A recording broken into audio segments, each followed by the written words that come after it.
नमस्कार दोस्तों, स्वागत है आपका हमारे चैनल में। और आज हम डिस्कस करेंगे नाबार्ड के बारे में। अक्सर आपने इसका नाम सुना होगा क्योंकि ये समय समय पे ये आपका न्यूज़ में रहता है। और न्यूज़ में रहने के पीछे का रीज़न यही है क्योंकि ये एक ऐसा इंस्टीट्यूशन है जो कि आपका ग्रामीण और एग्रीकल्चर के डेवलपमेंट के लिए कई ढेर सारी योजनाएं चलाता रहता है। सो इसका फुल फॉर्म समझते हैं कि national bank for agricultural and rural development. इसी को इसका मतलब यहाँ पे आप नाम से ही समझिए कि ये एक नेशनल बैंक है। ठीक है, ये एक अपेक्स बैंकिंग इंस्टीट्यूशन है जो कि एग्रीकल्चर सेक्टर में, कृषि क्षेत्र में और ग्रामीण डेवलपमेंट के क्षेत्र में ये लोगों को लोन प्रोवाइड करता है और उसके साथ में ढेर सारी एडवाइजरी भी जारी करता है जिससे कि ग्रामीण और कृषि क्षेत्र का विकास हो सके। So this is the apex banking institution to provide the finance for the agriculture and the rural development. फिर से वही बात है कि एग्रीकल्चर और रूरल डेवलपमेंट के लिए ये फाइनेंस प्रोवाइड करने वाला ये अपेक्स बॉडी है इंडिया का। मतलब इंडिया का अपेक्स बॉडी का मतलब सबसे बड़ी संस्था है जो कि इस तरह के लोन प्रोवाइड करती है या फिर डेवलपमेंट के लिए फाइनेंस करती है। ठीक है, अब बात करें हेडक्वार्टर की, तो इसका हेडक्वार्टर मुंबई में है।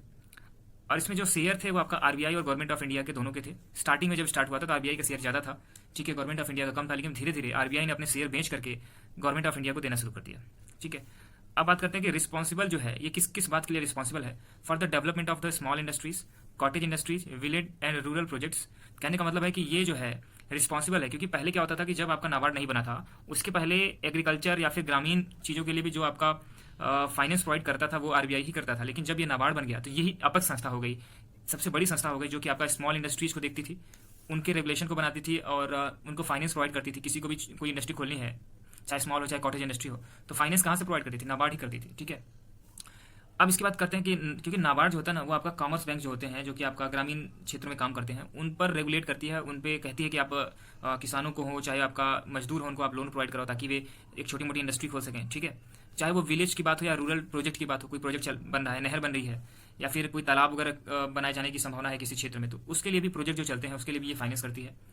अब ये आपका स्टेट्यूटरी बॉडी है जो कि इस्टेब्लिश हुआ था 1982 में पार्लियामेंट्री एक्ट के द्वारा और उसका नाम था नाबार्ड एक्ट 1981। इसका फुल फॉर्म समझ लीजिए कि national bank for agricultural and rural development act 1981 के आधार पर 1982 में इसको इस्टेब्लिश किया गया था और ये आपका एक स्टेट्यूटरी बॉडी है, इसको आप समझ लीजिए।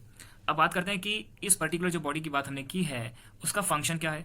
ठीक है, तो अगर फंक्शन की हम बात करें तो फंक्शन रूरल इंडिया डेवलपमेंट है। इंडिया में जो रूरल क्षेत्र है, ठीक है, मतलब जो ग्रामीण क्षेत्र है उनके डेवलपमेंट की बात की जा रही है। स्पेसिफिक गोल ओरिएंटेड डिपार्टमेंट, इसमें क्या है कि इसको 3 कैटेगरी में बांटा गया। इसमें क्या होता है कि हम गोल निर्धारित करते हैं, हम क्या करते हैं मतलब नाबार्ड करती है और उस बेसिस पे वो क्या करते हैं, उसको 3 कैटेगरी में डिवाइड किया उसने। एक आपका इसका फाइनेंशियल सेक्टर होता है, एक आपका डेवलपमेंटल सेक्टर होता है, एक आपका सुपरविजन होता है। पहली बात जिसमें फाइनेंस प्रोवाइड करती है उसको फाइनेंशियल सेक्टर बोल दिया गया।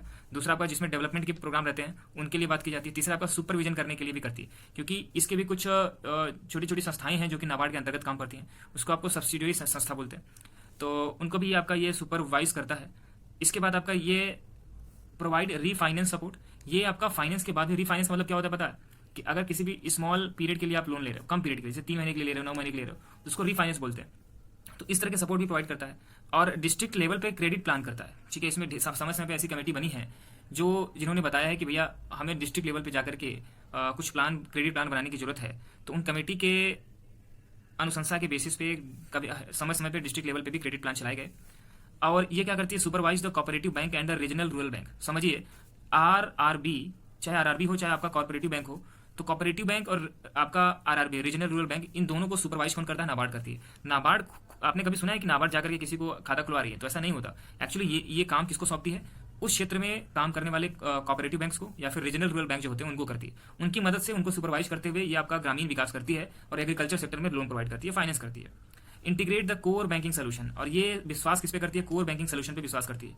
कहने का मतलब कि अक्सर देखने को मिलता है हमें कि कई जगह पे ये देखने को मिला कि यार अगर जिस पर्टिकुलर बैंक में आपका खाता है और उसी बैंक की शाखा अगर मान लीजिए 5 किलोमीटर दूर है, लेकिन यहाँ पे आपकी सुविधा आपको अच्छी नहीं पड़ती, यहाँ पे भीड़ रहती है, तो आप कुछ ऐसा कर सको कि आप दूसरे बैंक में भी जाकर के अपना काम कर सको, तो इसी को कहते हैं कोर बैंकिंग सोल्यूशन।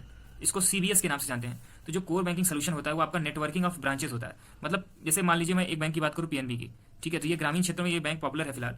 तो पीएनबी क्या करती है, अगर मान लीजिए 10 किलोमीटर एरिया में अगर 2 बैंक हैं, आपका खाता पहले बैंक में है, अगर आप दूसरे बैंक में भी जाकर के अपना काम कर सकते हो तो इसको कहते हैं नेटवर्किंग ऑफ ब्रांचेस। मैं केवल ये आपको सजेशन दे रहा हूँ कि कैसे इसको सीबीएस को समझ सकते हैं।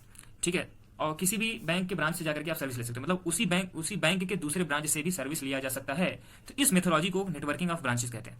अब बात करते हैं इन्वॉल्व्स, जो नाबार्ड है वो क्या इन्वॉल्व करती है, मतलब इसके अंदर क्या क्या इंपॉर्टेंस है, क्या फिर इसकी प्रॉपर्टीज हैं। तो ये डिजाइन करती है यूएन गवर्नमेंट के साथ, मतलब कि सेंट्रल गवर्नमेंट जो होती है उसके डेवलपमेंट जो प्लान होते हैं जो स्कीम वो चलाते हैं, ठीक है, वो जो आपका स्कीम चलाते हैं, जो प्लान्स बनाते हैं, तो उनमें इनकी भागीदारी होती है डिजाइन करने में, नाबार्ड के देख रेख में ही, ठीक है।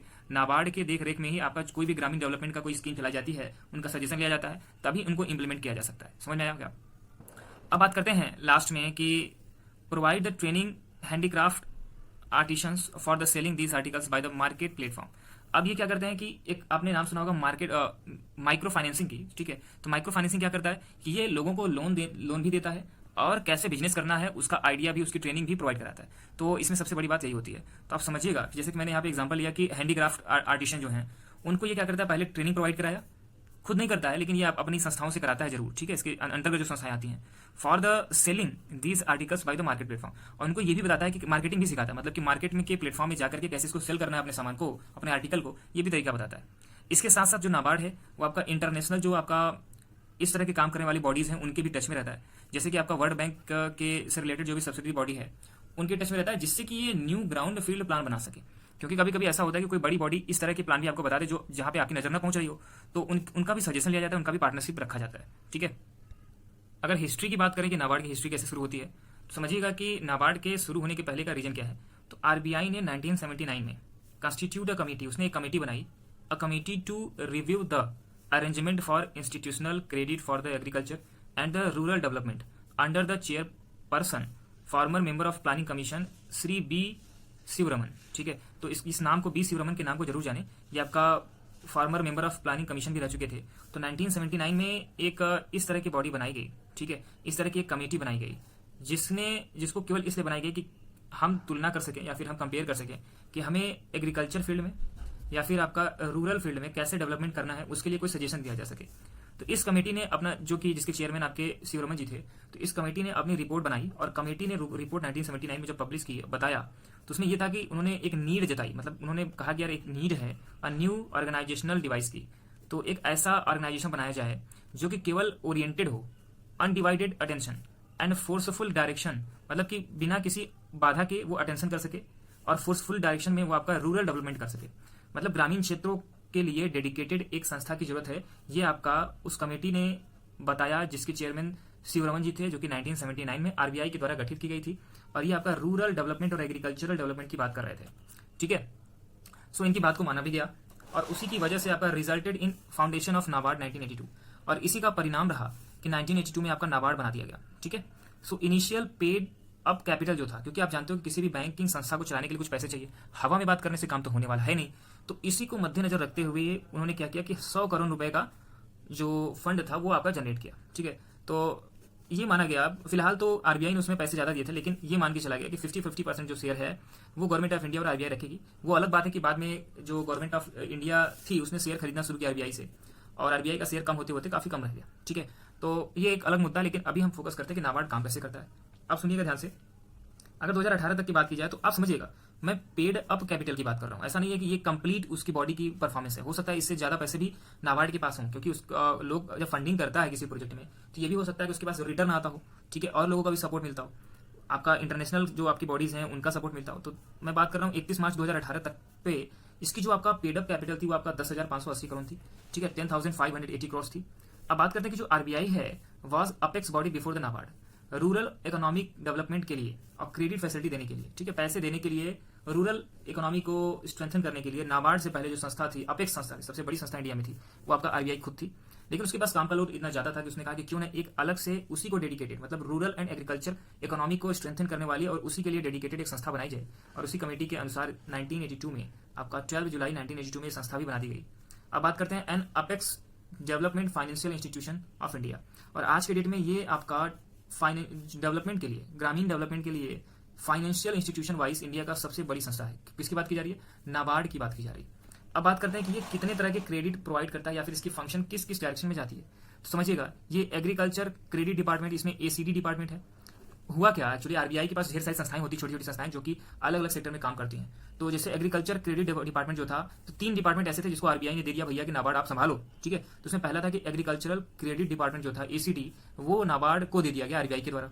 इसी तरह से rural planning and credit sale जो था आरपीसीसी, यहाँ पे आरपीसीसी को ध्यान समझिएगा, आरपीसीसी जो था आपका rural planning and the credit sale, उसको भी इन्हीं को दे दिया गया। इन्हीं को मतलब नाबार्ड को दे दिया गया। इसी तरह से आपका agricultural finance and development corporation, ARDC, कहने का मतलब है कि agriculture refinance and development corporation. यहाँ पे रीफाइनेंस को मैंने बताया था कि अगर शॉर्ट टर्म लोन देना हो, कम समय के लिए अगर लोन लेना हो या देना हो, तो उस प्रक्रिया को हम रीफाइनेंसिंग बोलते हैं। ठीक है, ये सारी चीजों, ये तीनों जो संस्थाएं मैंने बताई, ये आपका ट्रांसफर कर दिया गया नाबार्ड को। RBI ने ट्रांसफर कर दिया नाबार्ड को, मतलब अपना काम कम करने के लिए या फिर नाबार्ड को और स्ट्रेंथन करने के लिए। अच्छी बात है। ठीक है, अगर कोई ऐसी संस्था है हमारे देश में जो कि केवल डेडिकेटेड है, क्योंकि आप जानते हो कि अगर गांव का विकास होगा तो हो सकता है कि आपका देश का विकास हो, क्योंकि 50% से अधिक जनसंख्या आज भी गांव में रहती है। अब ACD के बारे में, जो एग्रीकल्चर क्रेडिट डिपार्टमेंट था, वो आपका क्या करता है, उसका फंक्शन यहाँ पे एक एक लाइन में देख लेते हैं। आप ध्यान से समझिएगा कि सारे प्रश्न इंपॉर्टेंट है, लेकिन मैं इसको शॉर्टकट में बता रहा हूँ ताकि आप एक भी चीज छूटे ना और आप उसको कम से कम एक बार नजर तो दौड़ा पाए। तो ACD जो था आपका एग्रीकल्चर क्रेडिट डिपार्टमेंट था, तो वो क्या करती है, short term refinance to cooperatives. ये कॉपरेटिव बैंक को शॉर्ट टर्म रीफाइनेंसिंग अवेलेबल कराती है। ठीक है, इसके बाद आपका जो रूरल प्लानिंग क्रेडिट शेल था, जिसको RPCC के नाम से जानते थे, तो dealing with the regional rural banks, ये क्या करता है, रीजनल मतलब क्या हुआ, क्षेत्रीय, रूरल मतलब ग्रामीण बैंक, क्षेत्रीय ग्रामीण बैंक के साथ डील करता है या फिर उनके समस्या को दिखता है, उनको फाइनेंस करता है।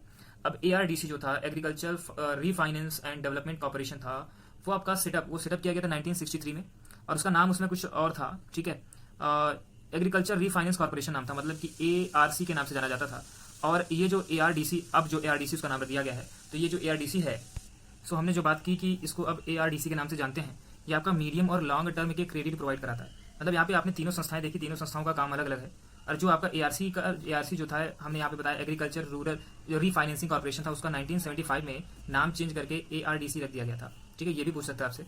अब बात समझते हैं कि जो लेटेस्ट इसमें जो डेवलपमेंट हुआ है उसके बारे में समझते हैं कि नाबार्ड अमेंडमेंट बिल 2017 में लाया गया था। इसमें ढेर सारे चेंजेस किए गए थे, और ये जो पास हुआ था 2018 में पास हुआ था, इसमें कई चीजों का रिफॉर्म किया गया, उसको समझिए ध्यान से। Increase the authorised capital. Authorised capital मतलब समझते हो, मतलब इतना शेयर कोई भी चीज कोई भी संस्था अपना बेच सकती है, उसका जो आपका लिमिट थी, उसको 5,000 रुपया इंडियन रुपीज करोड़ से बढ़ा करके 6 गुना कर दिया गया, मतलब 30,000 करोड़ रुपए कर दिया गया। ठीक है, ये आपका ऑथराइज्ड क्रेडिट था, मतलब कि ये इतना शेयर जो है कोई भी संस्था इसको बेच सकती है। अब बात करते हैं इसी के अंतर्गत क्या किया गया कि RBI ने अपने कुछ जो क्रेडिट थे, कह लीजिए जो शेयर थे, उसको बेच करके गवर्नमेंट ऑफ इंडिया को दे दिया। इंक्रीज कैपिटल, और इसने कैपिटल जो बढ़ा, पहले आप जानते हो कि बेस कैपिटल जो था शुरू किया गया था, अभी हमने बताया था कि 1982 में जब बना था, 1981 अमेंडमेंट के द्वारा, 81 के द्वारा बना था, एक्ट के द्वारा, नाबार्ड एक्ट के द्वारा, तो उसमें आपका जो बेसिक प्राइस था वो आपका 100 करोड़ रुपए था, लेकिन आज की डेट में आपका 30,000 करोड़ रुपए इसकी बेस प्राइस हो गई है, बेस कैपिटल हो गया।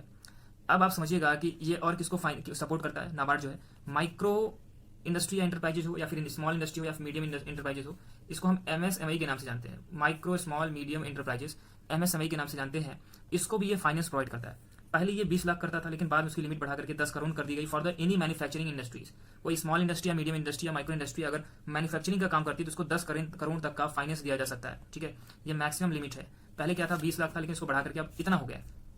लेकिन अगर सर्विस सेक्टर की कोई भी स्मॉल मीडियम या फिर माइक्रो कंपनी शुरू की जा रही है, इंटरप्राइजेस शुरू किया जा रहा है, तो उसको जो नाबार्ड प्रोवाइड करता है वो लगभग 5 करोड़ रुपए मैक्सिमम प्रोवाइड कर सकता है।